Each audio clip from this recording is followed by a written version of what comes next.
How does Micky van der Ven's injury affect Tottenham Hotspur right now?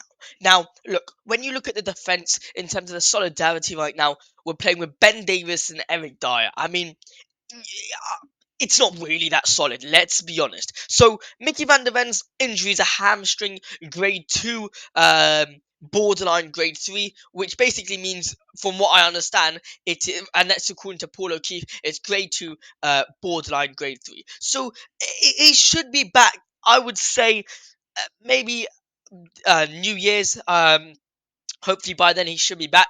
But look, the games that we don't have a solid defense is the next game, which is Villa, Man City, and West Ham. So them three, we don't have a solid defense at all. We're gonna be sticking. No, sorry.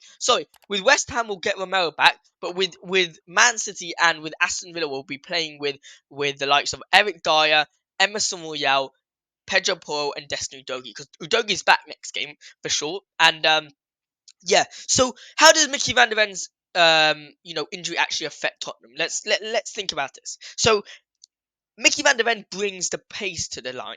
He brings some aggression to the line. He brings the fact that you can rely on him to get back. So I wouldn't say it's the pace. You just can rely on Micky van der Ven. Now the it's not like to like replacement. It's just the replacement of Van der Ven is Davis, because we don't actually have another centre back. We are replacing Romero with Dyer, but Van der Ven, we don't actually have a replacement. So Ben Davies does not have the speed that Van der Ven has. He does not have the physicality that Van der Ven has. So the replacement is really really really like just a low very very low quality. Now going forward, if we actually do want to compete in the top like top positions in the league, if we want to compete for that top 4, top 3 spots, we need to have a squad depth where, in terms of the like to like replacement, there's not much of a difference. So I'll give you an example of what I mean. If you were to say, Bentancur, start for me on that centre mid, yeah. Then you say Pape Sarr, start for me on that centre mid. For me, it's a like to like replacement right now. Right now, it's a like to like replacement, because Bentancur right now is the same level as Pape Sarr, because Bentancur is still getting back to his unbelievable playing how he used to. But if you that's an example of a like to like replacement right now. But at Tottenham Hotspur right now, we don't have much of like to like replacements. We've only got let's have a little look at this.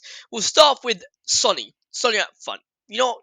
Before we do start, smash the subscribe button. Drop a comment down below if you agree with what I'm saying, and drop a like as well. But subscribe. So, up front, Sonny, obviously, we got the likes of Velis and, let's say, Richarlison.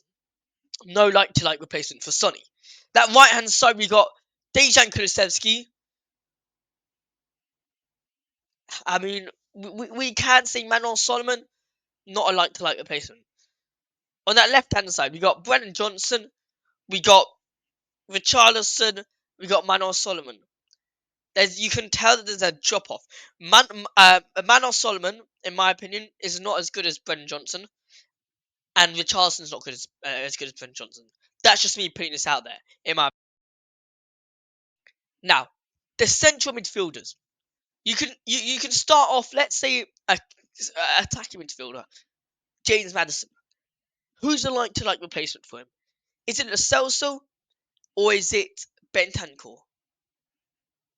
It's whoever it is. It's not a like to like replacement, is it?